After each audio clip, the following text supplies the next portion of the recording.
कैसे चलेगा गठबंधन?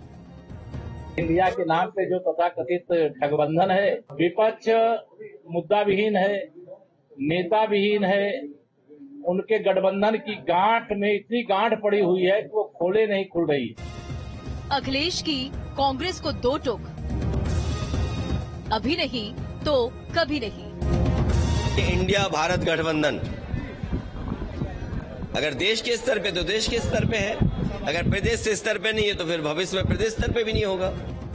मध्य प्रदेश के विधानसभा चुनाव में सीटों के बंटवारे पर सहमति न बनने के बाद एसपी और कांग्रेस के बीच सुर तर्क हो रहे हैं। कांग्रेस जहां एसपी को एमपी में उसकी जमीन याद दिला रही है, तो वहीं समाजवादी पार्टी कांग्रेस को उसके यूपी के आंकड़े बता रही है। सपा मुखिया अखिलेश यादव ने भी गठबंधन के सवाल पर तल्ख तेवर दिखाए हैं। उन्होंने कहा कि अगर अभी प्रदेश स्तर पर गठबंधन नहीं रखना है तो भविष्य में भी प्रदेश स्तर पर गठबंधन नहीं होगा। ये कांग्रेस को बताना पड़ेगा कि इंडिया भारत गठबंधन अगर देश के स्तर पे तो देश के स्तर पे है, अगर प्रदेश से स्तर पे नहीं है तो फिर भविष्य में प्रदेश स्तर पे भी नहीं होगा। समाजवादी पार्टी पूरी जिम्मेदारी से लड़ेगी चुनाव। हम समाजवादियों को परवाह नहीं है कि क्या अखबार में चल रहा है, क्या षड्यंत्र हो रहे। समाजवादी पार्टी चुनाव यहां जीतेगी और बीजेपी को 80 की 80 सीटें हराने के लिए रणनीति बनाएगी। मध्य प्रदेश में सीटों के बंटवारे को लेकर एसपी नेता उदयवीर सिंह ने भी कांग्रेस पर निशाना साधा है। उन्होंने कहा कि कांग्रेस की नीति ठीक नहीं है। अगर कांग्रेस की नीति ऐसी ही थी तो मध्य प्रदेश में वार्ता ही क्यों शुरू की?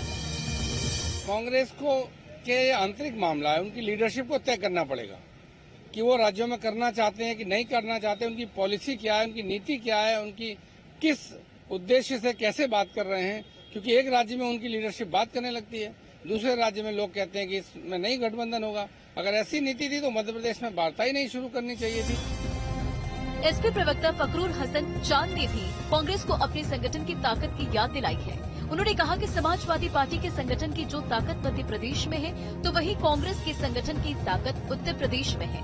अगर कांग्रेस बीजेपी को हराना चाहती है तो मध्य प्रदेश में समाजवादी पार्टी के हिस्से की सीट कांग्रेस को देनी पड़ेगी।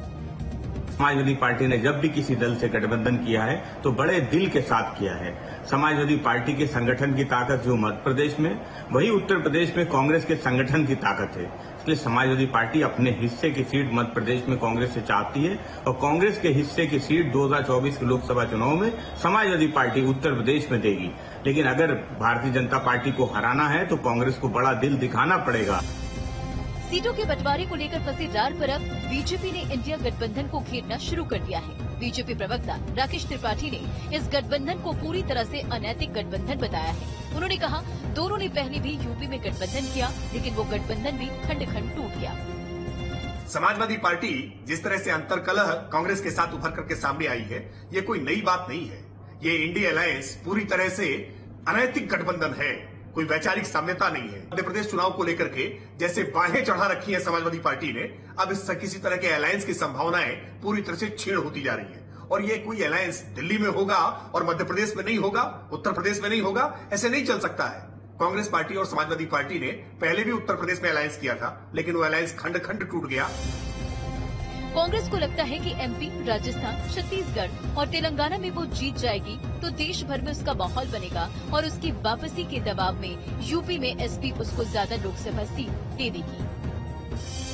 कांग्रेस के खेल को अखिलेश समझ रहे हैं, इसलिए वो अब कांग्रेस से सख्ती से निपटने के मूड में आ गए हैं। एसपी ने कांग्रेस से एमपी के अलावा राजस्थान में भी सीट मांगी थी, लेकिन जब एमपी में ही नहीं मिली तो राजस्थान में क्या मिलेगा। कांग्रेस इंडिया गठबंधन को अपने मतलब से देख रही है, जबकि क्षेत्रीय दल अपने मतलब से मतलबों की लड़ाई में गठबंधन को यूपी से सपा झटका न दे दे। कांग्रेस को इस बात का भी खतरा लग रहा है। Team news 18।